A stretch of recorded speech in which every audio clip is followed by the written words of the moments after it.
It is my deep honor and delight to introduce Hollye Dexter.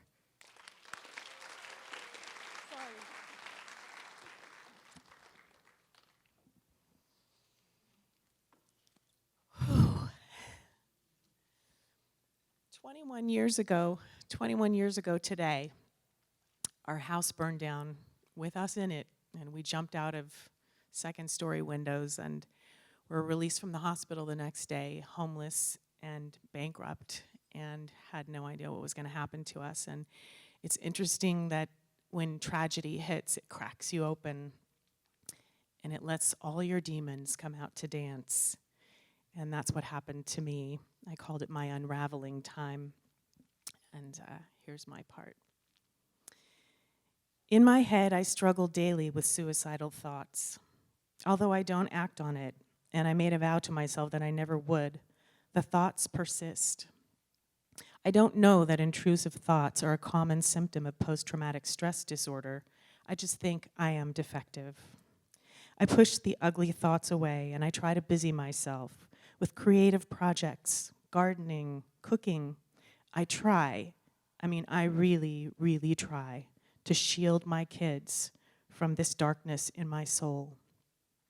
But children are intuitive.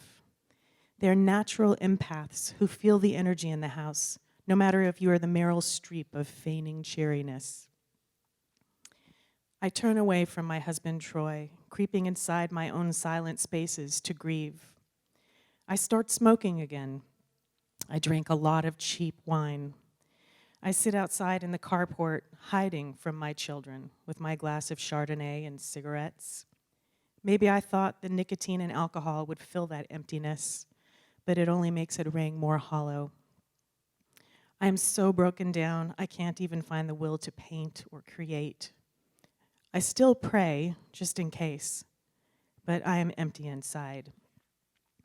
I pray not for money or things, but for healing, for a sense of peace, for a glimpse that God is there in my life. I feel nothing but a cold, empty silence in return. I remember Troy's words, "Hell is the place where God can't hear you." I begin to believe that God is just something I made up in my head during my fucked up childhood, like an imaginary friend. My grief is pervasive, a long, sad shadow I drag behind me. One day, as I'm sneaking a cigarette on the side of the house, I hear my son Taylor's voice, 5 years old. "Mommy, where are you?" I duck beneath the window, hiding from him. I down the rest of my wine and stomp out my cigarette. And then I become disgusted with myself. Here I am lurking around, ducking beneath windows so my kids can't see how broken I am, knowing a life without integrity is hardly worth living. I remember something my therapist said. You don't have any control of what happens to you in life, but you can control how you choose to react to it. So I have a choice. I can lurk in the shadows with my cigarettes and wine, which is not effective at all, or I can get up off my sad, sorry ass and take my power back. So this is when I start reading positive, uplifting books about healing my spirit, even though I am cynical. I get videos on yoga and start to practice it every day, even though I suck at it. I write and write and write, even though I believe no one will ever want to read it. And I do this because children cannot thrive in a hopeless world. If I'm going to raise mine to have a better life, I have to find my way out of faithlessness.